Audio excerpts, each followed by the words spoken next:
Kelly, Purdue, and Living Bank for having this amazing event. You know, I was thinking about this talk, and I was thinking, as I'm getting old and older, and that's a good thing for a transplant patient. Birthdays are a really good thing for a transplant patient. I look back and I think my life has been a life filled of what ifs, and all of wonderful what ifs. And I start a little background. I was born in South Louisiana, one of 5 kids, and 2 of us had polycystic kidney disease. And in those days, a long time ago, it was very grim. So they told my parents, my older brother Johnny and I had it, and they said they'll live till they're 5, maybe 15. And I look back and say, what if my parents had said, let's protect them, you know, let's just take care of them, keep them from harm. But then they said, no self-pity, you get up there, you play sports. My dad had special pads made for my brother to start football when he was in elementary school. He had us running, he had the girls out there playing football, we played every sport, we water skied, we did everything, we had a blast.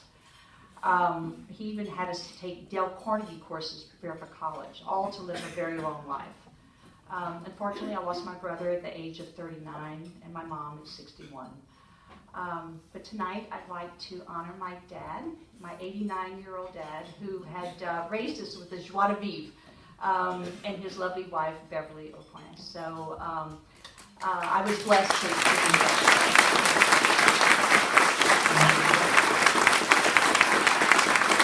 I also wonder if, another huge what if of my wonderful husband of 34 years. So another funny story. So we were married 9 months. We were transferred to London. And this was before HIPAA. We had to have corporate physicals. And the physician called him and said, she's got 5 years. And he didn't hit the road. He stuck with me. He could have hit the road. And then the physician said, she should never have children. And he said, we will. And I'm blessed with 2 beautiful daughters, Lindsay and Jamie, and a granddaughter now. So what if we had listened to those doctors? So we didn't, so we're blessed with that. Another heartbreaking what if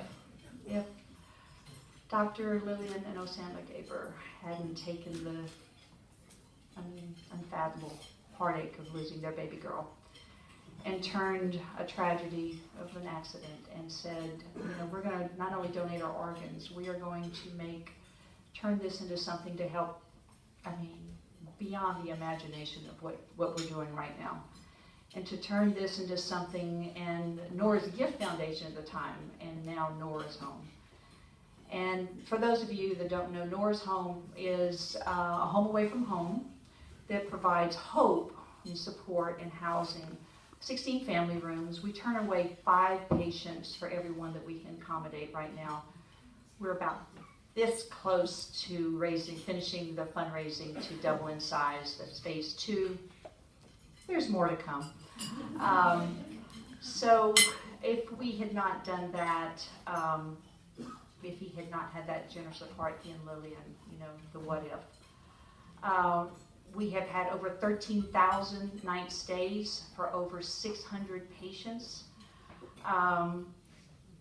The beauty of Nora's Home, as Kelly was saying, that we don't compete with anybody else. So along with Living Bank and Life Gift, we work for all the transplant hospitals. We work with all the transplant facilities. We work with them. We just had the Hispanic Transplant Symposium. We worked together and had this amazing symposium.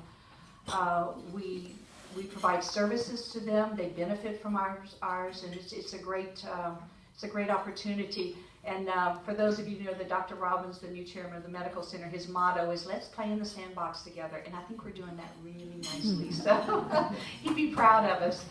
A personal what if. My kidney came from a little girl. I never got to meet the family. I've named her Grace. So what if that family hadn't decided to donate her organs? I wouldn't be standing here today. So that's another what if. And what if I wasn't blessed with the most amazing team that runs Norris Home? People say, oh, you do such a great job. No. There are some people, and they're going to stand tonight. Yes, you are. So I'd like to start with Natalie Lencioni Raymer now, as of 3 months. She's going to stand right here. So Natalie Lencioni Raymer is the Assistant Executive Director. There's only 3 of us, so we all wear all the hats. Marilda Daniels is the heart and soul of the home. Marilda runs the home, and Jane Grand. Jane is our financial director and is a kidney. Jane has polycystic kidney disease. She is a kidney and liver transplant patient. So these 3 ladies are passionate. We cry. We work our, and we love each other. And it's actually we have a lot of fun. But at the end of the day, we're lucky at Norris Home. Every day we walk out, and we're looking at financials and business plans, and we walk out, and every day someone stops us and says, "This place saved our life." So it's instant gratification and reward. The other team that Norris Home would not be what it is, nor the collaboration that I work with everyone without the board. We have an amazing board. We have a few members here tonight. Dr. Maura Kabeka, transplant surgeon with Memorial Hermann, right there. Michael Trevino, liver transplant patient. Obviously, Dr. Osama Gaber, our chairman. Last but not least, Ellis Hudson, our vice chair. That leads me to, I have to comment on Ellis. So I walked in, and when I write grants, I get comments, and I'm not taking the praise for this. They say, this is one of the best run businesses, your transparency, your financials, your business model, and the credit goes to Ellis. He has held my hand. He's the mentor. He's the man I go to. I am very proud of our business model and the platform that we didn't do anything. I said, we've got to make this a sound business, and he's the one that did it. So thank you, Ellis.